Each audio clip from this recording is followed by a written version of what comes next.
dorgomaaf kandideetii hedduutu ture badhaasa kana ishiidhaa fi gaazexeessaa Raashaa kanaaf gaafa gahuu itti himan baay'ee rifatteedhaan hedduu gammachuudhaan jechuudha expecting goon hin tilmaamne iyyuu badhaasa akkasiin argadheette jarri lamaanuu biyya keessa jiran keessatti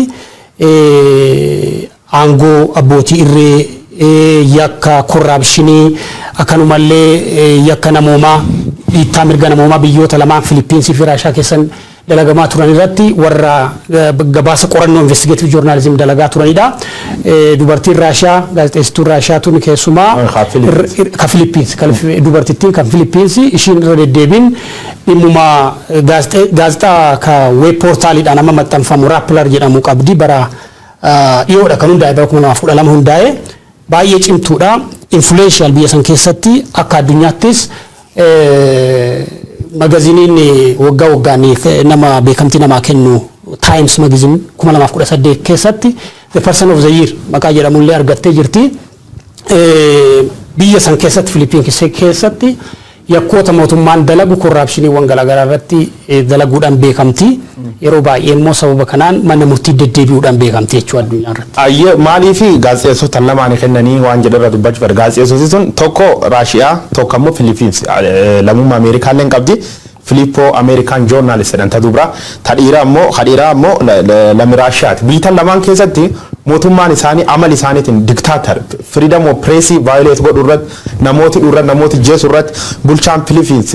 Rodriguez Duterte namidha martial law in beekam seer nam Raashaanu nam jeesu in beetani barkum sagalee barkum lamaaf kudhan shamni fa kudhan afurfa keessatti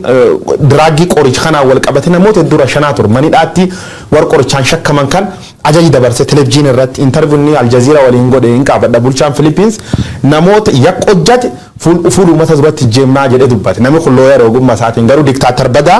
halamaffaa ammoo Vladimir Putin amma fira Itoophiyaa guddaa gaafa Joseph Biden zejjuun irratti riirbaan Itoophiyaa Finfinnee keessatti of Itoophiyaa Joe Biden shanii jedhanii Joe Biden abaaran sun Vladimir Putin kun guddo press godhaa turan Vladimir Putin is a dictator by his character and bossing ki khadura ala bossing ki Andrei Vladov dan ka BBC Russia turgan khudan afur Russia hojjate jaarse most freedom of press gubbat biya akmale wala bumma media kan ukam sun beekamtu gaazexeessoti hidu qofa miti gaazexeessoti dufixum beekamti Russian tunini gaazexeessoti America ta CNN ta BBC ku biya gusum beekamti jettu gaazexeessoti kun ta Philippines TV Raashiyaa leeni sababa mootummaan isaanii akka diktaatar ta'an beekaniif suniif target keegala yeroo tokko mootummaan biikeetii onni diktaatar hama ta'u ingaddita lamiin tante miidhamtiin rakkoddu kee dabartaa ammoo opportunity akkana qabate sibiilaa jechuudha gaazexeessoti carraan akkana dhaqqab keessa huruuphatanii carraa argachuu ba'uu qabanii fakkeenyaaf gaazexeessituun isiin dubratuni experience wagga dheeraa qabdi investigation yookaan gaazexeessummaa qorannoo kanaan CNN keessa waggoota 20 ol nama hojjete ture achi biyya deebitee Rappler gaazexaa kan hundeesse Rappler gaazexaa kan gubbaatti iyyuu controversy gurguddoo jira dhimmi siitii wal qabatee irdedeebiin pirezidaantiin biyyichaa Rodriguez Duterte yeroo lama sadii irdeebi'ee abaara ture himatamteerlee turte cyber leaks waan jedhanii cyber leaks jechuun immeeli nama dhuunfaa ka controversial ta'e maxxansuun himatamte murtiitti yeroo sagali ol keezii yookaan himatama murtii faayi tolcha turte dabalataan ammoo yeroo 10 ol ajaji hidhaan sarara bee ture yeroo baay'ee ammoo akkasiin biyyaan baan block godha turanii gaazexeessitu jajjabdu even maal jedha kaleessa interview single galee wanni waliin goo laala ture Washington Post irratti affeeranii dubbachaa turte maal jetti gaazexaa kan gubbaadhaan executive director yaala qaulaana hojii miidiyaatiin kan wal qabate gaazexeessa qopheessuun qopheessee fi editara garuu gaazexeessota don gaafatanii si purposely Dutetes isirra target godhe jeesuuf akka barbaadatu dubbatte Raashiyaa kulleen sunumaa wal fakkaataa jechuudha gaazexeessitu Raashiyaa tokko armaan dura qabatan taat dhumirratti abdii kutatte freedom walabummaa pressiitiif dabarsoof kennu qabette addabaabaay paarlamaa irra dhaqxe beenziil ofinnatti of gubdi gaazexeessitu akkasii jira jechuudha so warri kun badhaas kan mo'achuun miidiyaa addunyaa gubbaatti ajanda guddoo ta'e akaabii faan akkan yoo bifam dhuga dubbachuu fi it was exceptional akka addunyaan celebrate godhuu jirtu keessumaa warri garee mirga gaazexeessitootaati falmu committee for protection of journalists reporters without border warri kun cufti gammachuu machaa'u jira jechuudha maal jedhanii walabummaa pressiitii fedha reporters committee to protect journalists ibsa khali gargalee immediately baasee maal jedhe bar kumla 1992 irraa akka faranjoota waggoottan 30 dabran gaazexeessitoota 1410 rajjeefame sabab ujogummaa hojjetaniif hammalee gaazexeessitoota 274 dhanarra jira dhugaan ta'een akkana addunyaa irra mul'atte badhaasa Noobeelii argachuun keenya gaazexeessitoota hidhaman haduwan maatii isaaniitiif jedhan ibsanii gaazexeessitoota 274 jiran keessa waa'ee keenya Mallasa Dirribsaa sarara dura irratti argama malleelleen gaazexeessuma qabsaa akkanaati kanaaf warra waliin kenna jechuudha maqaan isaa liistii keessa hin jiraatu dabra. Kun beekamtii guddaadha keessuma namoota ogummaa kana keessatti gatii guddaa kaffalaa jiraniif jechuudha sirnoonni abbaa irree sarara duraa irratti kan isaan xiyyeeffannoo irratti godhan namoota ogeeyyii miidiyaa namoota miidiyaa keessa hojjetan irrattidha biyyoota garaa garaatti dhiibamuun ajjeefamuun dhabamsiifamuun hidhamuun irra deddeebiidhaan kan inni mul'atu Itoophiyaa keessattis wanti ta'aa jiru ammadha amma Mallasaan akkuma jalqaba irrattis kaasee waggaa 1 fi ji'a 4 guutee jira amma erga mana hidhaa seene haga yoonaatti murtoo haqaa tokko hin arganne akka gaazexeessaatti dhimmi isaa xiyyeeffannoo argatee ilaalamaa hin jiru haa ta'u dhaabbileen idil addunyaa kanneen akka CPJ kun dhimma nama kanaa sadarkaa kanatti baasanii irratti hojjechuun isaanii nuuma mataa keenyaaf iyyuu waan hamilee guddaa ta'uudha. Egaa gaazexeessaa Mallasaa Dirribsaadhaaf haqatu mala jenna Abrahaam itti jedha. Gaazexeessaan Raashiyaa kun wanni sagantaa sanarratti dubbate keessa tokko kaasuu barbaade muraatuuf gaazexeessitooti miidiyaa inni hojjetuuf kan inni hundeesse sana keessa hojjetan gara gaazexeessitoota aktivistoota fi gaazexeessota 6tu ajjeefame murder sanaaf yaadannoo haa ta'u ka jedhu speechii isaa dhaga'ee ture suni waan guddaadha namni kun immoo bulchaa Raashiyaa ka Soviet Union Mikhail Gorbachev ittaane namoota Raashiyaa keessa yeroo jalqabaatiif badhaasa Noobeelii nagaa fudhatan keessa nam tokko dubartittiin yookiin gaazexeessituun Philippines immoo jalqaba nam Philippines keessa ogummaa kana qofa osoo hin taane akkuma biyyaattuu lammii biyya sanaa badhaasa Noobeeliitiif geessedha. Badhaasa Noobeelii barana gaazexeessitoota bilisummaa miidiyaa fi dimookiraasiif falman walumaa galatti kabajamuudha jedha koomiteen yookiin koreen badhaasa Noobeelii nagaa kanaaf warra haala rakkisaa keessatti bilisummaa miidiyaa bilisummaa mirga ofii bilisaan ibsachuutiif qabsaan dimookiraasiin bakkee kutaawwan addunyaa cufattuu akka mirkanaa'uuf qabsaaniif waan onnachiisaadha jechuudha ogeeyyii miidiyaa qofa osoo hin taane badhaasi miilanaa kun. Yaa Mallasa Dirribsaa of course hojii addaa kanuun adda hojjetu waan hojjetu tokko illee hin qabu Mallasa Dirribsaa gaazexeessa jechuun dhugaa'imoo constitution Ethiopia heer Ethiopia khamman tana bifan darbatti akkum fee tolchit khan gubba article 29 yohan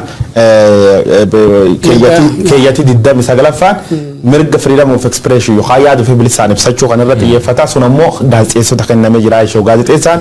raga waliin abba firqee danda'a press godhuu danda'a dhuga jirti baasuu danda'a jechuudha biyyoota guddatan keessatti pirezidaantiitu gurguddoo pirezidaantota Ameerikaa addunyaa bulchitu keessa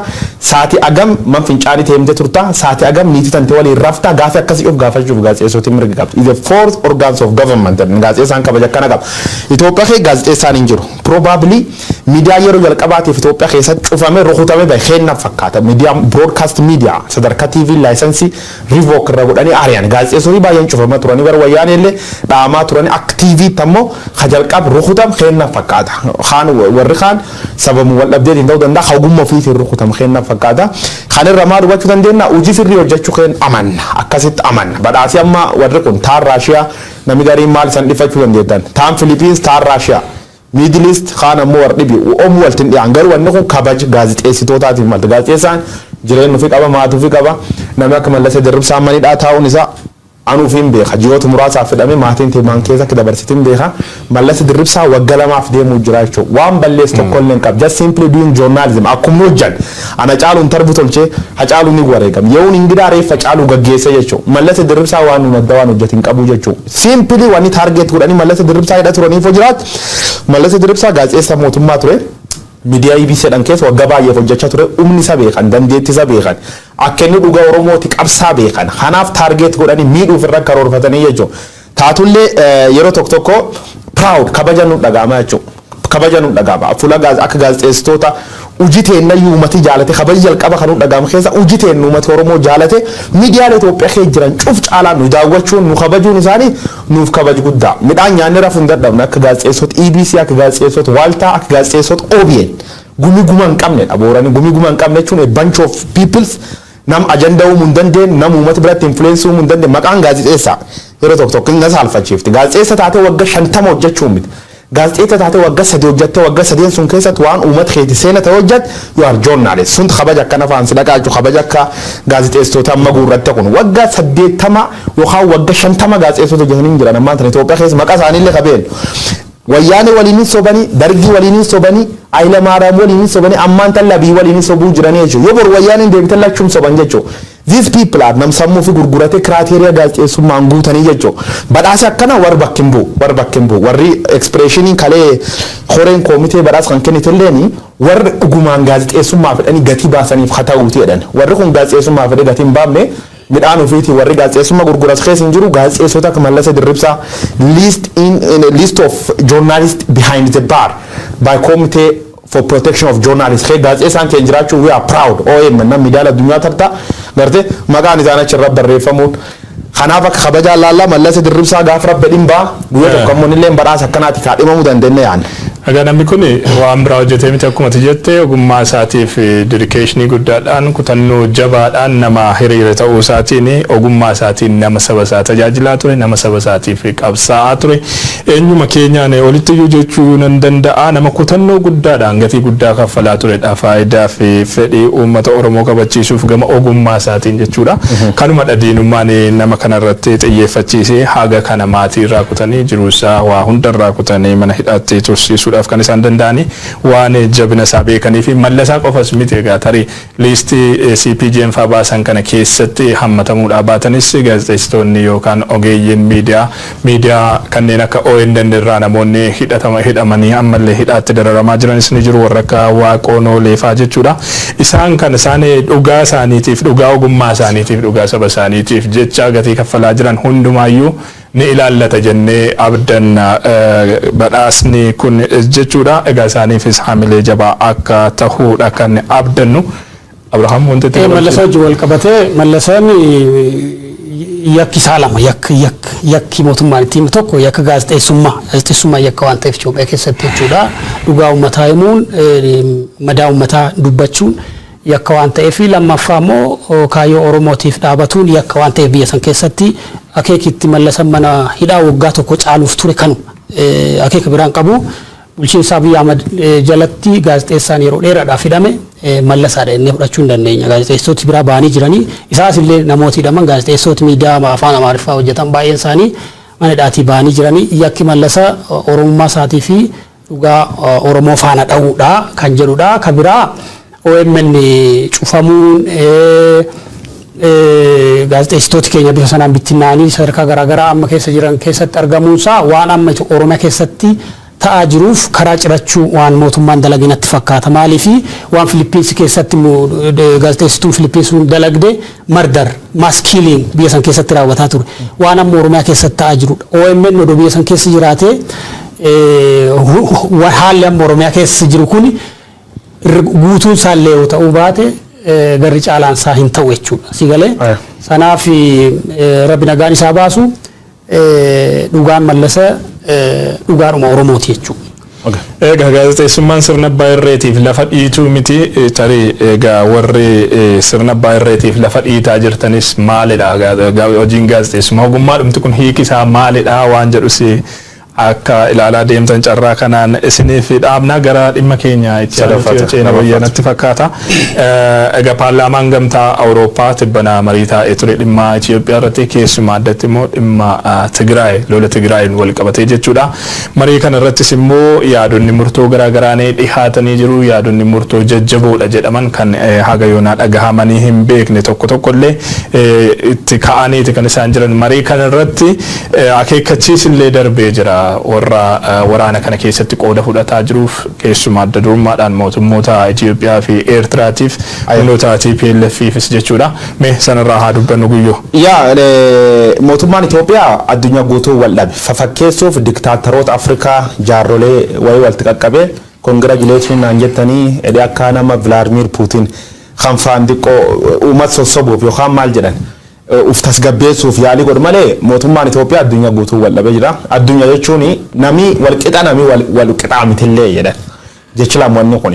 namni wal qixa walillee qixaa miti biyyatti wal qixa wal qixxeetii mitillee jedhan wal qixxe ta'uu hin dandeettu Ameerikaa fi Itoophiyaa wal qixxe ta'uu hin dandeettu because waa wal qixxeen goona jira jechuudha. Mootummaan Itoophiyaa addunyaa wal dhabee jechuu fi is a literally perfect word jedhe fudhadha. Maaliif akkas ta'e yoo naan jette biyyumni qabdu biyyeetti sindeegat biyyeetti uumati % olaanaa midhaan gargaarsaatiin bulirratti biyyoota humni qaban kanneen akka Ameerikaatiin wal dhabu jechuun kiraayisisii hamtu. Mootummaan Itoophiyaa gamtaa Awurooppaa in dallansiise Ameerikaan taphee waliin seene dhaabbata mootummoota gamtoomanii in ciniinee jechuudha. Warqan sadeenii wal dhabdennaan siidhumatti. Biyyoota Afrikaa tuni sometimes is a colonial mentality keessa baramma Afrikaan bilisummaa argachuuf sochochaa tursun keessa aamilee akkanaa ture. We Africans nu Afrikaa jajjaboo maanii waan adda adda dubbachaa turan. Yaa uf press godhuun dhibin qabdu. Itoophiyaa keessatti dhaadattootiin baay'atti press godhuun dhibin qabdu. Garuu biyyoota Afrikaa kunniin midhaan siin taatu, jiru siin taatu, biyyi tante siin taatu. Biiteellee diin irra siin dhuguu hin dandeessu, seebillee si godhuu hin dandeettu jechuudha. Diktaatarummaa dhufu waliin harka dhaanuu taate malee. Kanaafuu gargamtaa Awurooppaa yoo dhumne Itoophiyaan warrooti si wal dhabdeen keessa jalqaba gamtaa Awurooppaa wal dhabdeen Itoophiyaaf gamtaa Awurooppaa eessarra jalqabuudhaani filannoo fakkeessaa yookaan hirannoo Abiy Ahmad hooggantoota siyaasaa hidhee paartilee biyyattii biyya baase kophaa ofii biltsiginnaa PPF prosperity waliin dorgome ufuma the dictator fiilmii jedhan tokko beektu the dictator namichi nama araba kana fakkaata fiigicha way fiigichi fiigaa war waliin caqaanii shugguut harka qaba war waliin caqaan dhaa godhee jees hallee nu dhaa dhumirratti warri dur dhaabate aadi qabuu fi fuulkeessaan horii jechuu garan ittiin horii tokkoffaa bahee jechuudha. Abiy Ahmad geemii akkasii taphachaa ture jechuudha. Gamtaa Awurooppaa suniif wal dhaban. Background story kennuuf hin dheeressine. Gamtaan Awurooppaa amma Itoophiyaa irratti akkuma Ameerikaa aggressive ta'uuf deemaa jechuudha. Ameerikaanii maani murtee waan jajjaboo dabarsuuf dhiyyoota waada galtee jirti. Gamtaan Awurooppaa itti dabalamee jira. Ameerikaan armaan dur Itoophiyaa qoqqobbii kaa'uun hin beekama. Qoqqobbiin garte takka dhageette jedhan dhiyootti Itoophiyaa mudachuuf jirti. Gamtaan Awurooppaa faan dha'uun resolution yookaan yaada murtii 27 dhiyeessa jira. Yaada murtii 27 kan dhiyeesse keessa miseensoti gamtaa Awurooppaa 618 irra walii galanii jiranii afurin mormee 58 tamma afaan qaba. Sun keessa parsantii yoo kenne parsantii 100 keessa 97 itti walii galee parsantii tokko gati. Afaan qabate 0 something mormee jechuudha. Kanaafuu murtoon kun resolution 27 dhiyaate 27 gamtaa Awurooppaa kan ka'e jira. Biyyoota humni qaban Ameerikaa taane namni humni qabu warrumaa Awurooppaati. Eeshiyaa Roomuun hin qabdu, Miidil Iistiin Roomuun hin qabdu. Warri kun cuftuu waliigalee Itoophiyaa irra qoqqobbii buusuuf jira. Wanni warri akeekachiisu maali sanitti gara? Gareen biyyoota Awurooppaadha. European Union kan jedhan kun garee biyyoota 27ti lakkoofsa guddaa biyyi kun. Ameerikaa taanee immoo addunyaa gubbaatti gareen influensii guddaa qabdu addunyaa tanarratti garee Awurooppaa sana paarlaamaan Awurooppaa wixinee yaada murtoo 27 waa'ee Itoophiyaa irratti dhiyeessee jechuun dhiibbaa guddaa jala akka jiru mootummaan Itoophiyaa understand gochuu hin dandeessa. Armaan dura karaa United States karaa dhaabbata mootummoota gamtoomanii dhiibbaa garaagaraa godhamaa ture waa'ee waraana Tigraay ilaalchisee gamtaan Awurooppaatis kan jedhu waraanni haa dhaabbatu lafa Amaaraa hundumaa bilisa baasuudhaaf yeroo itti qophoofnetti jirrutti jedhanii dubbatanii jiranii. Kana wajjin wal qabatee Twitter isaanii irratti guyyaa tokko dura ka barreessan hoogganaan kominikeeshinii mootummaa naannoo Amaaraa obbo Gizaachoo Muluma opereeshinii keessa deebii hin qabne irraa wanna jedhanii በአሸባሪው ትነግም ማል ችግር ውስጥ የሚገኘው ህዝባችን ነፃ ለማውጣት በሁሉም ግንባሮች የማያዳግም ኦፕሬሽን ኢንጎና ጀዳ ኦፕሬሽኒ keessa deebii hin qabne ka ummata Amaaraa fi lafateenya baraaru jedha sanaa fi sa'aatii 24 qophoofnee jirra jechuu jira. Geetaachoo Raddaas gama isaatiin humnoota kanneen qolachuudhaaf qophii akka qaban dubbataa jiran jechuudha. Sa'aatii 24 fa sa'aatii 72 yadadhabne sa'aatii 72 Abiy Ahmed sa'aatii 72 guddoo nuu kenne sa'aatii 72 kun dhaadu garuu karoorii yeroo mootummaa naannoo Amaaraa kan karoora qofa miti waan kamisa darbe irraa eegalee jalqabee jira. xiyyaaraanis dirooniidhaanis marfiidhaanis maaliinis humna 10,000 lakkaa'amu hiriirsuudhaan Igireenyaa kan jedhamullee sana hiriirsuudhaan lolli jabaan banamee jira. Naagalee jira yaadum dubbachuuf jedhe amma immoo maal seetaa warri Amaaraa kun dhaaduun ka dhiyeessu malee waan federaalii tolchuuf jiru qubiin qaban. Hurraga miidiyaaleen qabatee gadi yeroo fura dubbanne jirra. Miidiyaaleen akka AP faanii waraanii jalqabuu dubbatanii jiran. Amma angaafinti guddooni seer waraana keessatti sibil waarii gubbaatti civilians bombardment yookaan wanni fayyadamtu xuyyooraan namni naatu yookaan helikooftariin namni naatu seer waraana gubbaa dhowwa guutuma guutuutti xuyyoorota achi keessatti hirmaatan even plane jechuun xuyyoorotoonni wannum xuyyoori waraana Itoophiyaan qabdiyyuu biyyiin irra biteetti itti gaafatamaa jiru waraan godhan sun keessa civilians yookaan namni nagaa miidhame yookaan du'ennaan Itoophiyaatti itti gaafatama. Mootummaan Itoophiyaa gaafa Maqalee qabatee bakka hedduutu xuyyooraan rukutee jira bakka sun tammoo namni dhubatee jira jechuudha. TPLF Maqalee irraa boombii furguggeessitee waa wayi misaali Baardaar dhooftee jirti Gondar dhooftee jirti jechuudha. Warri lakkuu akka waraana raawwachuun isaanii amansiisa garuu sa'aatii amma kanatti Abiy Ahmed addunyaa maal gaafachuu jirti taree feene taanee walta dhufti bitta addunyaa maal gaafachuu jirti Abiy maal tolchuu jira የማያዳግም እርምጃ እንወስዳለን ማያዳግም እርምጃ 24 ሰዓት 23 ሰዓት 72 ሰዓት ጉዶ ከኒኔፍ አክመሌ ከኒኔፍ ቤታ አም ሰዓት ዱጅጂራ ጅኹዳኒ ቶክ ሰዓት ለሙ ጋፈተኒ ሰዓት ደሞ ጅኹዳኒ ቶክ ጅራ ዮሃን ደፋ ወል ሙወዳ ኡመቲ ነጋ ከነጋ ደቡቲ ታው ባና ነገቡስ አዱኛን ታን ጋፈችው ጅርቲ ሚቲ ብይ ኢትዮጵያን ቂያማ ኸቡስ ሞቱማን ሃራን እንዳይኑ እንጀዳል ሞቱማን አርክናም ኹቱ namni miidhu namni jeesu gartee man murtiiti nala baasiman murtiiti nam rashan kam duri ta'etti agas caala gara ammaata dhufaa jechuudha Itoophiyaa biyyi sadeen itti fufuun isii wanni siin gaati keesseentuuf shifta wanni siin dubbattuuf wanni siin tolchiti waliin fakkaanne biyyi bulchuu jira jechuudha shifta sun keessa shiftaan hamtuu nam dadhaban war biltsiginnaadhaan kan. Gaaffii hawaasa addunyaatiif hamaa xiyyeeffannoo kennaa hin jiru bulchiinsi Abiy Ahmed lola eegale itti fufuudha mootummaa haaraa jedhe kana keessattis kan inni itti fufee jiru kan inni mul'isaa jiru kan isarraa eegalee waraanni jabaan banamee jiraachuu keessumaa gara kaaba wallootiin iddoowwan urgeessaa akkasumas wogel xeenaa fa'aa bakka jedhamaniin waraanni jabaan geggeeffamaa jiraachuudha miidiyaaleen akka Reuters kan isaanii gabaasuu irratti argamanii ragaalee dippiloomaatotaa irraallee mirkaneeffadhee jechuudhaan Reuters wanti inni gabaase haleellaan xiyyaaraan raawwatamu kun kaleessa qofa kallattii sadiin raawwatamaa turuudha kan inni gabaase jechuudha Reuters kallattii sadiin keessumaa naannoo urgeessaa bakka jedhamutti kana konfirmi godheera mirkaneeffadheera jedhee bakka sadiitti iddoowwan sadiitti haleellaan xiyyaaraa raawwatamu. Egaa haleellaan xiyyaaraa fi diroonii kun immoo kan inni sababoota inni ittiin balaaleffatamu hedduutu jiru kan silaa guyyooni kaase. Haleellaan xiyyaaraa kun keessumaa naannoo magaalotaatti yeroo ammaa gaggeeffamaa kan jiru wogel xeenaa urgeessaa warri jedhaman kun magaalotadha magaalota xixiqqoollee haa ta'an malee iddoowwan namoonni nagaan civilians keessa jiraatanidha. Iddoowwan akkasitti haleellaa xiyyaaraa fayyadamuun diroonii fayyadamuun ammoo dhumaatii lammiilee nagaa hordofsiisuu danda'a kun ammoo yakka waraanaati haa ta'uti seera yakka waraanaa ittisuuf ba'eefis bitamaa akka hin jirredha bulchiinsi Abiy Ahmed kan inni mirkaneessu. Egaa waraanni kun bifa haaraadhaan kaaba wallootti keessumaa bal'atee itti fufee jiraachuu isaatiin wal qabatee ammoo lammiileen gaagama garaagaraa keessa bu'aniiti kan isaanii jiranii naannoo Amaaraatti keessumaa kaaba walloo Gondar akkasumas Waagimraa godina jedhamu keessatti wal qabatee Affaar wal qabatee lammiileen miiliyoona 1.7 qe'ee isaaniirraa buqqaanii rakkoo keessa jiru naannoo Amaaraaf naannoo Affaar keessa qofatti jechuudha. Tigraay keessatti immoo sababuma waraana kanaatiin lammiileen miiliyoona 5.2 gaagama guddaa keessa bu'anii jiru. Waliigalaan namoonni miiliyoona 7 ta'an kallattiidhaan gaagamtoota waraana kanaa ta'anii jiru. Uummanni guutuu biyyatti ammoo alkallattiidhaan gaagama waraana biyya kana waraana kaaba Itoophiyaa ta'ee jira. Air strike waan jedhan kun jettiidhaan boombii darbatanii haleellaa raawwachuun dirooniidhaan boombii darbachuun yookiin haleellaa dhukaasa garaagaraa karaa haleellaa xiyyaaraaf qilleensarraa raawwachuun akkaateetti jalqabarratti uummata nagaa siviiliyaanii baay'ee miidha. Jumlaadhaan magaalaa fi bakkee uummanni bal'inaan qubatee jiru wattaaddaroota TPLF bakkeewwan gara facaanii qubata waraanni faca'eeti kan qubatu waraana caalaa siviiliyaaniitu miidhama. Kabiraa immoo qabeenyatu miidhama. Qabeenya uummataa oomisha qonnaa ta'uu danda'a qabeenya public kan ta'e kabiraa immoo dhaabbileen manneen barnootaa, dhaabbileen fayyaa, buufataaleen fayyaa, dhaabbileen bishaanii, dhaabbileen uummata garaagaraa hin diigamu jechuudha. Walumaa galatti hin buqqa'u. Kabiraa uummata bal'aa hin buqqisa. Amma armaan dura gaafa waraana kaabaatti nama bobbaasaa turan uummata Itoophiyaa guutuudhaani wataadara Itoophiyaa yookiin raayyaa ittisa biyyaa waliin dhaabadhaa uummata raayyaa ittisa biyyaa sangaadhaan maallaqaan waan qabdaniin galaadhaan deeggaraadhaa turan. Ergasii immoo naannoo Amaaraa keessatti lolli hammaatee uummanni gara gaaf buqqa'ee dhufu kan oduun dhagaa dhufne lammiileen waraana Tigraay fi waraana naannoo Amaaraa keessatti deemaa jiruun buqqa'aniif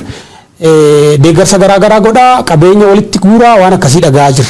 Waraanni kunis dhiibee dhufee magaalota amma naannoo Amaaraa keessa godinaalee 3 ol caalee jira. Naannoon Amaaraa godinaalee 3 haga 4 kan ta'an waraana kanaan dhuunfatamanii bilookii yookiin qaxanaa waraanaa ta'anii jiran. Kuni dhiibbaan inni qabaatu dhiibbaa maateriyaal wanno koosti qofa miti. Nama hin miidha. Namni miidhamu immoo gariin hin buqqaa gariin achi dhumu. Gariin ka buqqa'u kuni baay'ee dhiibbaan isaa uummata kibbaa irratti hin dhufa beektaa Finfinnee dabalatee Oromiyaa fi uummati kibbaa kun warri buqqa'u garana dhufa. Waraanni itti dhufa. Kanaaf hereegi waraana kaabaatiin kan bu'u qabeenya Oromiyaatii fi qabeenya uummata kibbaatiin. Oromiyaa qofaa miti Itoophiyaa qofaa miti waraanni kunin addunyaa dhiibbarraan ga'uusaa waraanni Itoophiyaa addunyaan irra lolaa turte irra waaccifa turte dhaaba itti bu'aa turte addunyaa waan adda keessan argattu waraan namni jaalatu hin jiru waraanni badii malee Abiy Ahmad war is a epitome of hell yookaan the maximum akka ati itti meeyar gootu gaannabaa wal fakkeessa kaa ture jechuudha namni waraan dhaabuu didee amma addunyaa wal dhabuu jirtu akka Abiy Ahmad gaaf noobelii fudhata akka sedhe dubbati xeeddee biyaa laala amma wanni gabaabsine jechuu jiru dhiyootan UNHCR United Nations Commission for Refugee hor taa'ee jira dhimmoota akka Sooriyaa dhimmoota akka Yemen dhimmoota akka Liibiyaa ignore godhamanii dhimmi gurguddaan ajanda ta'e addunyaan itti mari'achuu jirtu tokko dhimmi Itoophiyaa lama dhimma Afgaanistaan jechuudha. Waraana Itoophiyaa keessatti waggoottan tokko kadabran ji'oota 11f meeshaalee waraana niikuleer keemikaalota gurguddoon cufti hojiirra isaanii ragaa jira jechuudha. Gisa Noord Kooriyaa fa maaliif Kim Jong Un addunyaa maaliif itti wajji meeshaalee waraana diinfeetallee itti hin fayyadamnetti jira. Meeshaaleen sanyii balleessaa akka niikuleer boomb Hirooshimaa fi Nagasaakii irratti ta'e. Itoophiyaa amma Abiy Ahmad fi wayyaaneen amma meeshaa akkasii walitti fayyadamtu oomni qabaate. Intolkiti jechuudha. Carraan Itoophiyaa du'a sa'aatii qam daqiiqa 5 tafa dhimmi Booranaa akka dabarroon ga'e. Tolee dhimma Booranaatti dabarraa kibbaa fi kibba baha Oromiyaatti caamni hammaatee hawaasni dararamaa jabaa keessa seenaa jiraachuu kanaan dura irra deddeebiidhaan gabaasaa turuun keenya ni yaadatamaa odeessaalee irrattis kaasnee dubbataa turreerra. Suurri argitan kun godina Booranaatti hawaasni horsiifatee bulaa haala inni keessa jiru kan mul'isudha. Egaa hawaasni horsiifatee bulaa godina Booranaa caamni dheerachuun hongee hordofee yookaan hongee mudate hordofee godinicha keessa qofatti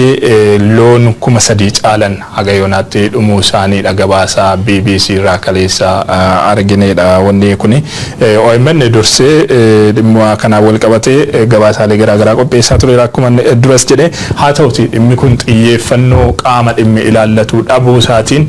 gara lubbuu namaa gaaga'uu fi gara horii horsiifatee bulaa hawaasaa harka qalleeyyii fixuutti ce'eeti kan inni jiru kun taatee gaddisiisa. Jechuudhaan loon qofa osoo hin taane namooti gara maanguddoota 3 beelaan du'uu dhageenya jirra Boorana keessaa ragaa walitti qabaa jirra waan kana konfirm gochuudhaaf malee hongeen naannoo sanatti deemaa jiru turee jira roobni waqtii isaa eeggatee hin roobne roobellee marga magarsee loon gabbisuu hin dandeenye gara looni 3,000 kan ta'an dhumanii jiranii gara loon 1,300 itti gaafatamaan hooggansa sodaa balaa ka godina Booranaatti fakkaatu moo aanaa dubluq kan konfirm godhanii eegee michiiranii kan kaasaa jiran jechuu baay'inaan jechuudha. Kanaaf kan dhumani 3,000 ta'uudha kan beeksise qaamumti mootummaa kun kan ammoo dhumuudhaaf qarqararra jiran 1,300 waan jedhu hawaasni horsiifatee bulaa kun ragaa waajjira mootummaati ba'e malee haalli kun itti fufnaan torban keessatti guutummaa horii keenya dhabuu dandeenya jechuudha. Hongeen sun immoo guutummaa aanaalee godina Booranaa mara keessa jirti. Boorana qofa osoo hin taane lafti gujiin illee walakkaan hongee keessa akka jiru quba qabna. Baale aanaaleen gammoojjii lafa rooba hin argatin ammallee itti jiranii mootummaan Itoophiyaa immoo diggisii fi waraanatti jira uummati keenya gaagaamni itti deemaa jiru salphaa miti jechuudha. Yaa booran keessatti rooba lama argata booranii rooba gannaatii fi rooba gayyadhanii wagga keessa yeroo lama rooba argata yoo ganniti gabbaat horiin seef ta'ee bomba'uu danda'a yoo ammoo roobi gannaa kun hafee carraan horiin jiru bishaan hin argatu margi hin argatuun dhumataa jechuudha. Horsiisa bulaan jireenyi isa dhibbeen haa ta'u marra bisaan gubbaa loon jala uqqannaan gurguranii gatiin baasanii fi qalatanii foon irra nyaatanii aanan hin qabanii loonam kum tokkoof dhibbi sadi ka mootummaan jedhu eegee qabanii kaasuu jechuun ilmi nama loon dhibbi tokko ka qabu jira loon dhibbi tokko guutuu ganam ka'ee eegee qabee lafa ol kaasaa jechuun jiru akkasii jiraata durii bar mootummaa wayyaanee kan hubeen seenaa keessatti yoo loon akka rakkoon jiraatte dhaabbatii waajjirri paasturaalist yookaan waajjirri akkas jedhamu waan jiruufi horsiisa bulaa oromiyaadha waan jiruufi margaalaan dhiyeessaaf beessa diqqoon sabsaayid godhanii amma wanni akkasiin jirtu jechuun buyyoo ka dhuftu gatirra dabalatte haadireen beeloftuun maqaa biltsiginnaatu nama gubbaa kaan shiftaa nama biraan weennu namichi maqaan isaa Fiqaaduu Tasammaa walitti qabate the corrupt animals warra jechuun dandeen warsoon tuumata gaaga'u jira keessumatti aanaalee godin boorana aana tokko waan dabarte aanaalee guutuu irratti horiin obba'u jira namni halkan kee jira biltsiginnaa badhaadheen duuba. Rakkoo jabduun marga dhabuudha bishaanis akkuma jirutti ta'e jechuudha marga dhabeeti horsiifatee bulaani horii isaatiif waan kennu dhabeeti horiin kan harkattee dhumaa jirtu waan si gaddisiisu hedduutu jira beekte haga kiiloomeetira 100 deemanii marga barbaachaa fi marga bituudhaaf haga fageenya haga kana deeman dubluqi hanga yaabelloo ibsuu irratti argamu horsiifatee bultoonni aanaa dubluquu fi kanneen aanaalee godina booranaa biroo keessa jiran jechuudha margumallee bitee dhiyeessuuf hin dandeenye jechuudha qaamni badhaadhinaa labsu kuni egaa margi waan guddaa miti beekte baasii guddaallee itti baastee waan bittu miti godinaalee margi jirurraa yookaan cideen yookaan wanna horii nyaatu jirurraa fuutee garasitti dhiyeessuudha waan sadarkaa olaanaatti baasii guddaa si baasisullee miti margumallee dhiyeessuuf hin dandeenye qaamni mootummaa badhaadhinaa faarsu badhaadhina booranarraan dhaale jechuudhaan kan himatu jechuudha hawaasni rakkoo jabaa keessa jira. Hedduu gaddisiisaadha waayee hawaasni horsiisee bulaa kun gabaabsee kaasuudhaaf waa hundi isaa jireenyi isaa loon malee jiraachuu hin danda'u nyaati isaa uffati isaa gabayaa deemtee waa hundu kashammattu bu'aa loonii fi loon irraan sanaaf gara fuulduraatti gaagaam naannoo kanatti dhaqqabu malu baay'ee waggaa 2021 kaasee haga 2022 walakkaatti hongeen baa Afrikaa kana oduu guddaa miidiyaalee addunyaa ta'uuf deema waan jedhu hin jira. Kanaaf dursanii akeekkachiisuun uummataaf odeeffannoo kennuu fi gargaarsa karaa komishinii horsiisee bulaa fi komishinii ittisa balaa gochuun gahee mootummaa ture warri rafee jira uummata keenya rabbi haa baraaruka. Ayyee saatiin kenna waan dhumatti fakkaatti fixuun duratti gabaasa ammaan tan istuudiyoo keessatti arguu jirruu fi mootummaan Raashiyaa Vilaadimiir Puutiin jaalee ammaan tan Itoophiyaan faarsuu jirtu gaazexeessaa Noobel Piraayisii ammaan tan argate Dimitrii Muraatoof warra baandaa yookaan afaan warraatiin wakkil biyya laadhe labsee jira mootummaan Raashiyaa mootummaa akkasiitii jechuu gabaabsine fixiyoo. Egaa bulchiinsa baay'ee keessatti wantoonni akkasii irra deddeebiidhaan inuma mul'atu kan dura dhaabbate baandaadha kan dura dhaabbate juuntaadha kan dura dhaabbate shaneedha kan isaaniif harka walitti dhabu immoo gaazexeessaa misoomaadha jechuudhaan waamameeti kan badhaafamu gaazexeessitoota yeroo darbe dirree waraanaa dhaqanii galan jedhamanii badhaafaman argaati kan turre hedduun isaanii hiriyootuma keenyadha isaaniin qeequuf miti egaa haaluma jiru ibsuu fi daawwattoota keenya qophii odeessaalee keenya kanumaan kan goola